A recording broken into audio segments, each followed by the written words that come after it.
Everyone can now agree the U.S. has a border crisis. This is a CNN article, just to be clear. This comes from a couple of days ago, December 16th. I find this very, very funny because all of a sudden, because I can't remember if title, whatever it is being ended at the border. So the stay in Mexico policy is gone.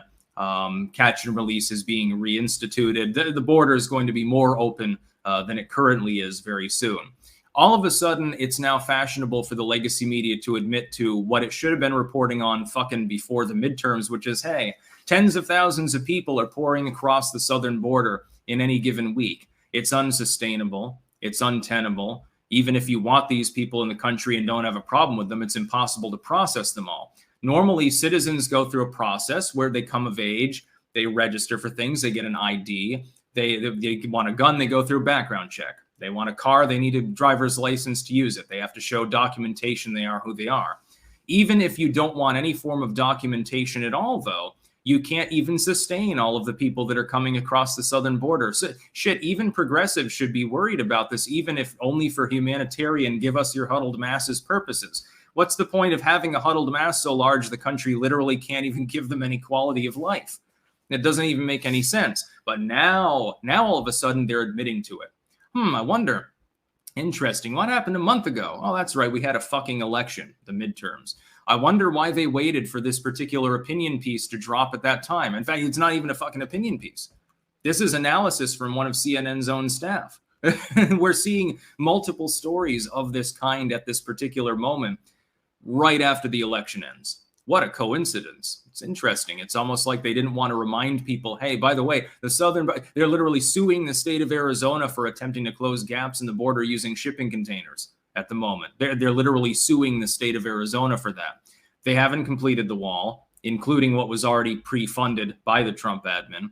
They haven't even set up the secondary, like the surveillance system.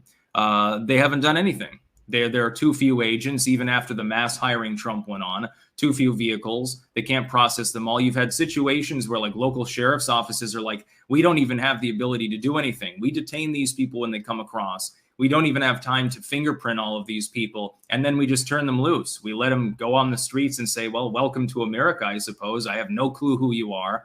I can't determine what country you're from. You're going to disappear off into the woodwork and maybe end up in slavery or something like that. But it's considered humanitarian somehow.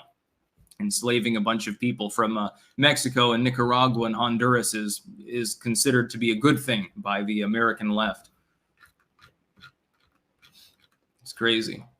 Sigilstone 17. I'm not sure there's a nonviolent solution to the immigrants at this point. I would disagree with you. I think there is.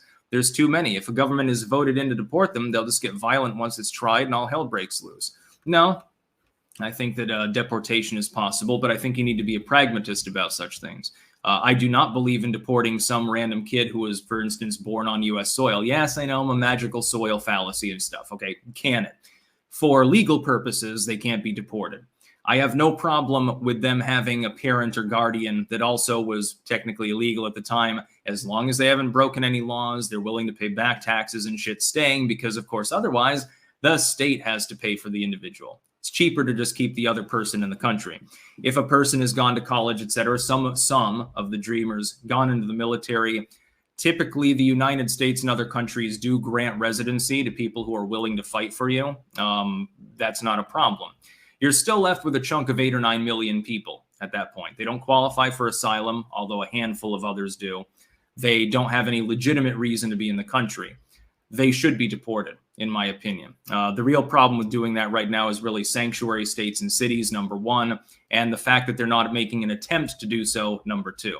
If you had a government incepted that did make that attempt, like Trump did, number one, you slow down the flow of people in, and number two, you increase the flow of people out. It's as simple as that. It takes time. You can't do it all at once without violating especially the Fourth Amendment, by the way, but it can be accomplished. Getting black-pilled about it, though, is the easiest way to make sure that it doesn't.